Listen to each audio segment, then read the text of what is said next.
नमस्कार। अष्टावक्र गीता इस एपिसोड में फिर एक बार आपका स्वागत है। हम बात कर रहे हैं राजा जनक और अष्टावक्र के संवाद की। और हमने पहले भी एक बात कही थी कि ये विशुद्ध ज्ञान है और ज्ञान की जिज्ञासा तब बढ़ती है जब जीवन में दुख या समस्याएं आती है। अगर आपके जीवन में भी दुख और समस्याएं हैं और आपका मन अशांत है, या फिर यूं कहें कि आप रात्रि में अपने सपनों से परेशान हैं, ये सपने डराते हैं, गंभीर कर देते हैं, बेचैन कर देते हैं और पसीनों से भर देते हैं, तो निश्चित रूप से फिर आपके लिए ये अष्टावक्र गीता बहुत उपयोगी है। क्योंकि ये आपको भयमुक्त कर देगी, क्योंकि आपको मुक्ति कर देगी, क्योंकि ये आपको अपने से परिचय करा देगी। देखिए, ये जो अध्याय है जिसकी आज हम चर्चा करने जा रहे हैं, यह है अध्याय संख्या 9 और इसका शीर्षक है निर्वाण, यानी इनडिफरेंस, यानी बीच की अवस्था, यानी सम अवस्था कैसे प्राप्त की जाए। देखिए, हमारे शरीर में भाव की तरंगे चलती है, विचार की तरंगे चलती है, हर समय चलती है। और अगर हम देखें तो क्वांटम फिजिक्स भी कुछ ऐसा ही कहती है। वर्ड्स क्रिएट वाइब्रेशंस, शब्दों से तरंगे बनती है और तरंगों से ऊर्जा बनती है और ऊर्जा से पदार्थ बनता है। हमें शरीर तो दिखता है, पर यह शरीर विचारों के गुच्छे से, यानी मन से चलता है। मन भावनाओं से चलता है और भावनाओं के अधीन, या भावनाओं की सत्ता कहें, भावनाओं की सत्ता हमारी आत्म है। आत्म, भावना, विचार और फिर शरीर। मन में हर समय तरंगे उठती है। अब जरा देखिए ना, कोई बुद्ध पुरुष कैसे सोचता है और एक सामान्य इंसान कैसे सोचता है। अगर एक सामान्य इंसान को भूख लगे तो वो कहता है मुझे भूख लगी, लेकिन किसी बुद्ध पुरुष से पूछे तो वो कहता है मेरे शरीर को भूख लगी है। एक सामान्य इंसान कहता है मुझे प्यास लगी है, लेकिन एक बुद्ध पुरुष की समझ यह है कि मेरी शरीर को प्यास लगी है। जब बीमार हो जाते हैं तो एक सामान्य इंसान कहता है मैं बीमार हो गया, जबकि एक बुद्ध पुरुष की समझ यह है कि मेरा शरीर बीमार हुआ है। आप देखेंगे कि सामान्यतः भी लोग जब बीमार हो जाते हैं तो कुछ लोगों को अपनी बीमारी पे बहुत ज्यादा पीड़ा होती है, जबकि कुछ लोगों को बहुत कम पीड़ा होती है। अगर गौर से देखेंगे तो बहुत कम पीड़ा का कारण यह है कि अपने को शरीर से अलग कर लेना, शरीर को देखना, इस बात को समझना कि शरीर बीमार होता है, मैं बीमार नहीं होता। इस तरह से जब शरीर से दूरी बना लेते हैं तो बीमारी भी हमें परेशान नहीं कर पाती। और देखिए ना, ज्यादातर बीमारी तो साइकोसोमेटिक ही है। साइको यानी मन और सोमेटिक यानी शरीर, यानी शरीर और मन बहुत गहराई से जुड़े हुए हैं। और ये तरंगे जो हमारे प्रतिदिन प्रति क्षण हमारे अंदर घट रही है, ये हमें पकड़ लेती है। और देखिए ना, जो मृत्यु शैया पर लेटा है इंसान, वो भी सामान्यतः यही समझता है मैं मरा। काश वो मृत्यु शैया पर लेटा इंसान भी ये समझ जाए कि ये शरीर मर रहा है, तो उसकी मृत्यु भी सहज हो जाएगी, उसकी मृत्यु भी मोक्ष का कारण बन जाएगी।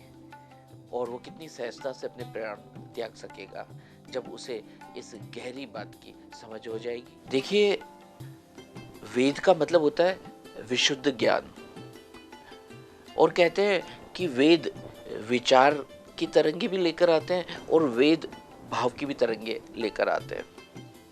और जब हम इन तरंगों को देखने वाले साक्षी बन जाते हैं तो हम बड़े सहज हो जाते हैं, क्योंकि हमें ये समझ आ जाता है कि मैं ना तो विचार हूँ ना मैं भाव हूँ। एक वेद के साथ एक और शब्द बना है वेदना, यानी ज्ञान की कमी, जो हमारे अंदर दुख लेकर आती है, वेदना लेकर आती है। आइए एक शानदार शब्द को समझे। शब्द है ध्यान। आत्मा का एक भोजन है, ठीक उसी प्रकार जैसे शरीर का एक भोजन है। शरीर के भोजन को तो हम सब पहचानते हैं। हाँ, आत्मा का भोजन ही ध्यान है। और ध्यान का आशय क्या है? ध्यान का आशय है जहाँ ना तो अभी अशांति बची है और ना जहाँ शांति बची है।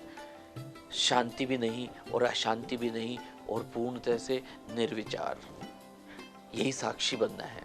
इस तरह से ध्यान ही निर्वाण का कारण भी है।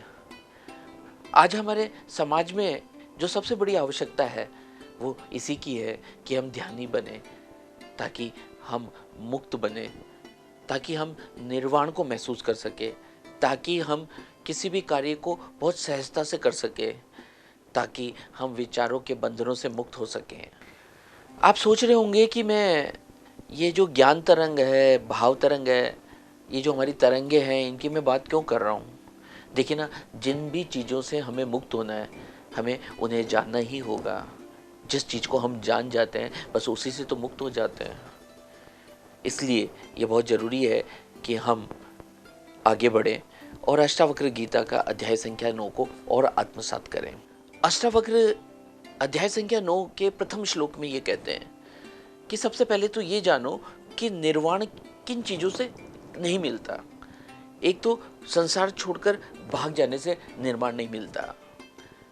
अगर हम संसार छोड़कर कहीं बाहर जाकर बैठ जाए और हमें लगे कि निर्वाण मिल रहा है, तो वैसे निर्वाण नहीं मिलता। और कर्म से बचने से भी निर्वाण नहीं मिलता, शांति नहीं मिलती, और विचारों से लड़ने से भी काम नहीं बनता। आप विचारों से लड़िए, आप भावनाओं से लड़िए, आप कर्म से बचने की कोशिश करिए या ये संसार छोड़कर भागने की कोशिश करिए, ये सब काम नहीं आएगा निर्वाण के लिए। तो फिर निर्वाण के लिए क्या काम आएगा? बस इस चीज़ की समझ कि जीवन द्वंद्व से ही चलता है, दो ही चीज़ें होती है और दोनों से ही जीवन चलता है। इस बात को जब हम स्वीकार कर लेते हैं तो हम द्वंद्व को भी दृष्टा की भांति देखने लग जाते हैं। हमारे जीवन में जो द्वंद्व चल रहे हैं उसके हम साक्षी बन जाते हैं और धीरे धीरे ये जो लहरें ये विलीन होने लग जाती है। यहाँ पर अष्टावक्र एक शब्द का उपयोग कर रहे हैं, उदासीन। उदासीन का मतलब है उदास होना नहीं, उदासीन का मतलब है आसीन, और उद का मतलब है स्वयं के भीतर। स्वयं के भीतर आकर बैठ जाना, कुछ उदासीन और तटस्थ भाव से आकर बैठ जाना और किसी भी चीज को पकड़ने की इच्छा ना रखना। यहाँ पर उदासीन का यह आशय है। अगले श्लोक के अंदर अष्टावक्र कहते हैं कि इच्छाएं भी अनेकों प्रकार की है। जीवन जीने की इच्छा, भोग करने की इच्छा, ज्ञान प्राप्त करने की इच्छा। धन्य भागी वो लोग जो इच्छाओं से परे निकल गए हैं, क्योंकि इच्छाएं तो बंध का कारण है। भाग्यशाली हैं वो लोग।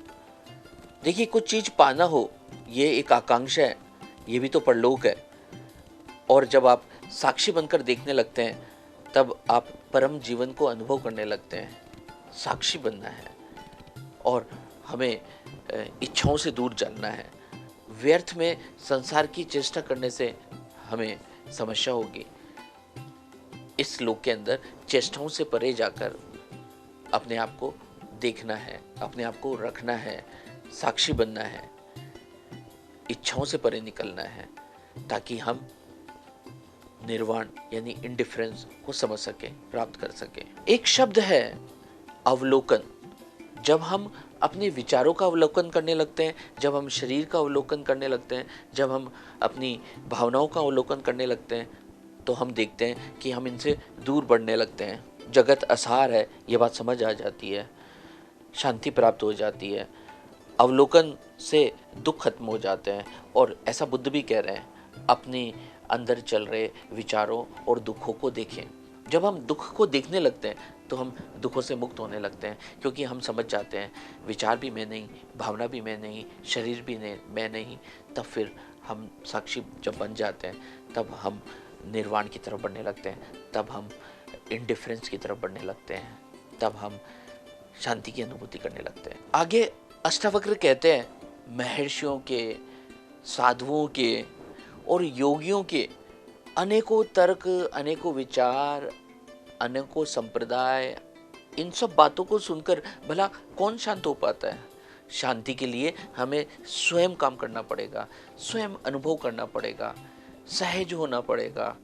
क्योंकि हम जितना सुनते हैं उतना ही हमें लगता है ये बात सही है, और हम उन विचारों में बढ़ते ही जाते हैं। तर्क और अधिक तर्क और फिर अधिक तर्क और फिर तर्कों के जंजाल में हम फंस जाते हैं। जीवन बहुत सहज है। आप थोड़ा सा ही अनुभव करिए, आप थोड़ा सा ही समझिए, क्योंकि आपकी समझ ही आपको आगे बढ़ाएगी। हम बेशक किसी गुरु की सुने, लेकिन हमारे अंदर बैठे हुए गुरु की भी सुने। क्योंकि जब हम हमारे भीतर बैठे उस चैतन्य को साक्षी भाव के कारण समझ जाते हैं, तो हमारे अंदर का गुरु यानी हमारे अंदर का शिक्षक यानी हमारे अंदर बैठी हुई परमात्मा को भी हम समझने लग जाते हैं। आगे अष्टावक्र कहते हैं, इच्छाओं के कारण ही संसार है। तो इच्छाओं को हम यथास्थिति में रहें और इसे छोड़ दें, और हम इच्छाओं से परे चले जाएं और स्वयं में स्थित हो जाएं, तो हम निर्वाण को प्राप्त होने लग जाते हैं। इच्छाओं को त्यागना है, भाव तरंग और ज्ञान तरंग को समझना है, शरीर मन और भावनाओं को सहजता से स्वीकार करना है, अपने बैठे गुरु को पहचानना है। और ये सब जब हम करने लगते हैं तो हम निर्वाण की तरफ बढ़ने लगते हैं। आशा है अध्याय संख्या 9 में जो मूल भावना थी अष्टावक्र की, उसे हम समझ पाए होंगे। हम आगे अध्याय 10 की बात करते हैं। देखिए ना, अक्सर लोग मोक्ष की चर्चा करते नजर आते हैं, मोक्ष के उपाय की बात करते नजर आते हैं। क्या ये ऐसा नहीं है कि समुद्र में मछली तैरती है और मछली कहे कि समुद्र कहाँ? क्योंकि जो चीज बहुत सहजता से मिली है वो हमें समझ ही नहीं आती। मोक्ष भी बहुत सहज है, पर हमने भीतर से किसी चीज को पकड़ रखा है। इसी कारण मोक्ष हमें होते हुए भी प्रतीत नहीं होता। मोक्ष चाह से शून्यता की ओर बढ़ना है। जब हम अपनी चाहत को कम कर लेते हैं तो हम शून्य भाव में उतर जाते हैं। देखिए ना, मोक्ष के लिए कहते हैं वैराग्य भी आवश्यक है, और वैराग्य के लिए हम बहुत से जतन करते हैं। कभी कभी हम यह भी सुनते हैं कि चोर को सजा हुई। चोर को किसी वस्तु की आवश्यकता थी, उसने चुरा ली। लेकिन दूसरी तरफ हम देखते हैं तो जिसने पैसा इकट्ठा किया था उसको भी तो सजा होनी चाहिए थी। उसके पास अधिक संपत्ति इकट्ठी हो गई थी, वो भी तो कहीं ना कहीं जिम्मेदार था। आज भी हम देखें तो इस धरती के ऊपर पर्याप्त धान और धन है। हम लोग ही कानून बनाते हैं। हमने कानून बनाया कि चोर को सजा होगी। देखिए ना, कितने तर्क है और कितनी सर्वमान्य मान्यताएं हैं, पर कोई उसे सजा नहीं देता जो बहुत सा धन इकट्ठा कर लाया है और अपने घर में इकट्ठा कर लिया है। उसे भी तो सजा मिलनी चाहिए। चोर को सजा मिली, पर जिसने कालाबाजारी की, जिसने अपने घर में बहुत सा धन इकट्ठा किया, जरूरत से ज़्यादा धन का संचय किया, उसे भी तो सजा मिलनी चाहिए। देखिए ना, जब तक हमारे जीवन में ये सब चीज़ें बनी रहेगी तब तक हमारा मन वैरागी कैसे होगा। एक और बात हम ये देखें, एक हमारा शरीर है और एक मन है। जितने भी गरीब लोग हैं उन्हें मानसिक समस्याएं होती ही नहीं है, और जितने अमीर लोग हैं उन्हें मानसिक समस्याएं हैं। आज जितने भी साइकोलॉजिस्ट की आवश्यकता है वो धनी देशों में ही है। देखिए, हम विभिन्न देशों की बात करें तो कुछ देश गरीब देश हैं और कुछ अमीर देश हैं। अमीर देशों की अपनी समस्याएं हैं और गरीब देशों की अपनी समस्याएं हैं। अमीर देश भोजन और पदार्थों से संतुष्ट हो चुके हैं, उन्हें मानसिक रोग है। वहाँ पे मनोचिकित्सक मिलते हैं। वहाँ की बीमारी साइकोलॉजी यानी मनोचिकित्सा महत्वपूर्ण है। और जब हम गरीब देशों को देखते हैं तो अभी भोजन की तलाश में जुटे हैं वहाँ लोग। वहाँ पदार्थों की खोज चल रही है, तो वहाँ मन तक अभी पहुँचे ही नहीं है, तो मन की समस्याएं अभी हुई नहीं है। एक समय था जब भारत एक साधन संपन्न देश था। उसी समय अष्टावक्र गीता लिखी गई, उसी समय भगवत गीता लिखी गई, क्योंकि ये मनोविज्ञान की पुस्तक थी। और अब ऐसा प्रतीत होता है कि पश्चिम में मनोविज्ञान की तलाश है, क्योंकि वो लोग साधनों से थक गए हैं। आदमी जब एक चीज पूर्ण कर लेता है तभी उसे दूसरी चीजों की आवश्यकता महसूस होती है। इसलिए ये अष्टावक्र गीता ऐसा प्रतीत होता है कि वो सब लोग जो बहुत से साधन जुटा लिए, जो साधनों से अब थक गए हैं और आगे खोज करना चाहते हैं, उनके लिए बहुत उपयोगी पुस्तक साबित हो सकती है। इस अध्याय में अष्टावक्र कहते हैं, पाप और पुण्य दोनों को ही त्याग कर दो। पाप और पुण्य दोनों का त्याग कर दे। पाप का त्याग करना तो समझ में आ रहा है, पर पुण्य का त्याग कैसे? देखिए, पुण्य भी कुछ पाने के लिए किया जा रहा है ना। पुण्य के बाद भी हमें किसी चीज की चाहत रहेगी। और अष्टावक्र तो परम शांति की बात कहते हैं, वो तो निर्वाण की बात कहते हैं, वो तो मोक्ष की बात कहते हैं। इसलिए अष्टावक्र का कहना है कि पाप व पुण्य दोनों को ही त्यागना है और उदासीन हो जाना है, ना कुछ लेना है ना कुछ देना है। और इसी से जो है आप निर्वाण, आप वैराग्य की भावना को अनुभव कर पाएंगे। इसके आगे अष्टावक्र ये भी कहते हैं कि पर्याप्त धन, इच्छाएं और शुभ कर्मों द्वारा भी संसार में मन शांत नहीं होता। क्योंकि जब हम शुभ कर्म करते हैं तो शुभ कर्म के बाद में भी हमें शुभ कर्म के फल को प्राप्त करने की इच्छा रहती है। और हमने पहले भी बताया, उदासीन का मतलब है आसीन, और अंदर उद का मतलब है भीतर, भीतर आसीन होना। और भीतर तो परम शांत आत्म तत्व आसीन है, उसे महसूस करना। पाप से भी विरक्त और पुण्य से भी विरक्त। आगे अष्टावक्र कहते हैं, पूर्व जन्म में भी तुम्हारे को बहुत से राज्य मिले, बहुत से पुत्र मिले, बहुत से शरीर मिले, बहुत सारी सुख मिले, तुम्हारी आसक्ति होने पर भी, और तुम्हारी उनमें बहुत आसक्ति थी, उसके बावजूद उसका नाश हुआ। हम सब लोग हमारे इर्द गिर्द भी देखते हैं, कितने अच्छे शरीर थे जो वृद्ध हो गए और उनका अंत हो गया और उनका नाश हो गया। कितने सारे पदार्थ थे, कितना शानदार मकान बनाया गया था, पर एक समय बाद वो भी खत्म हो गया। कितने पुराने राजमहल थे, पर वो सब राजमहल भी खत्म हो गए। पर्याप्त धन, इच्छा और शुभ कर्मों द्वारा भी इस संसार में मन कभी शांत नहीं होता। इस गहन और इस गूढ़ बात को भी राजा जनक तुम समझो। देखिए, एक शब्द है आसक्त और एक शब्द है अनासक्त। आसक्ति यही राग का कारण है और अनासक्ति ही वैराग्य का कारण है। किसी चीज को पाने की इच्छा है, वस्तु से समस्या नहीं है, पर वस्तु को पाने की इच्छा और इच्छा और इच्छा, यही तो आसक्ति है और यही तो हमारी समस्या का कारण है। आप धनी हैं, आप अमीर हैं, आप ऐश्वर्यवान हैं, उसमें कोई समस्या नहीं है, पर अगर आपको और अधिक पाने की इच्छा है, यह आसक्ति है। और आसक्ति ही संसार का कारण है और अनासक्त होना ही वैराग्य है। अनासक्त होने से ही आपको आनंद की अनुभूति होती है, वैराग्य का अनुभव होता है, आप लिबरेट होते हैं। ये बहुत आवश्यक है कि हम आसक्ति को समझें, हम अनासक्त रहने की कोशिश करें। हमारे पास सब साधन हो फिर भी हमारा मन अनासक्त रहे, तब हमारा मन शांत रह सकता है, तब हम मोक्ष के लिए अधिकारी बन सकते हैं, तब हम आनंद की अवस्था को महसूस कर सकते हैं। देखिए ना, आप बहुत से लोगों को देखते हैं, गरीब लोग अधिक खुश दिखाई देते हैं, लेकिन जब उन्हें भी लालच हो जाता है, जब उन्हें भी आसक्ति हो जाती है, तो उनके चेहरे भी बदल जाते हैं। जितना व्यक्ति अमीर होता जाता है, उतना ही उसका मन दुख से भर जाता है, उतना ही वो अशांत हो जाता है।